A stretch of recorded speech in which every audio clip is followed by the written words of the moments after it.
Okay, this begs a question. Okay. How do you become a friend of God's? You just say, I want to be a friend? Is it that simple? What do you do? I wish I could make it complicated. Let me tell you through my own story. This is so simple, you have to hire someone to help you misunderstand it. You ready? Let me take notes. You're right. There's 2 verses that changed my life. Colossians 1, 21 and 22. I personalized it. Chad was once alienated, hostile in mind, performing in evil deeds. But Jesus now presents me before the Father, holy, blameless, and beyond reproach. The Father has a sense of humor. There are a lot of people more spiritual than the Father is. They're more religious. It's just so religious what we turn this into. I'm driving down the road one day, and I said, let me get this straight, Father. You're telling me you love me as much as you love Jesus. You know what he said? Yes. I'll never forget one night he said, there's so many of my kids that have to wipe tears away from their eyes when they realize what they left on the earth, what they didn't have with me. Why do we have to wait to go to heaven to have intimacy with the Father? So you take just one passage, maybe 2, and you just say, you know what, I'm like the 12-year-old kid with fish and bread. I'm just, Jesus, going to believe this verse. And what I started doing is personalizing these passages. And for about 3 months, I didn't feel anything in my emotions, but I kept at it, Sid. And I would just say, no, he loves me. And one day in the shower, I began to cry, and I didn't know why I was crying. And I said, Father, why am I crying? And he said, my word, my Logos word has taken root in you, and it is breaking up the stony places.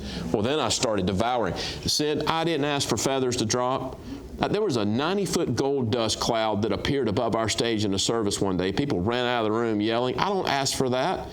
So you had another membership drive, I guess. You drove more people out? Yes. Well, I tell you, friendship with God, too. He'll take you through seasons that you're like, man, this is rough. And he says, well, the fellowship in my sufferings is a high form of friendship with me. We just got to get to the place where you want the Father on his terms, but he loves to connect with us as kids. I hope to be 100 years old to torture the devil down here in ministry. But even when I'm 100, I'm still a kid. He's my eternal Father. And so relating to the Father, Abba, as a child, signs and wonders and miraculous, it'll happen on accident. So you don't even have to read a book or have a big library of books. All you need to, if I'm hearing you right, oh, gee, you know what we do in our ministry. If I'm hearing you right, all you have to do is cultivate a friendship with your Father that knows everything you've ever done and loves you beyond any love you've ever experienced in this life. Yep. Simple. And invite him into your mess. You may not have a nervous breakdown. You know, not everybody's had a dramatic story like mine, but you're probably aware of your own brokenness. All I'm saying is invite the Father into it. He's always yearned for connection. He provided connection pre-Jesus, Jesus, and now. But this is what I believe I'm on the show to say. Jesus loves us, but he wants us to right now continue to ride his back like a kid to his Father. The first 2 words of the Lord's Prayer, our Father.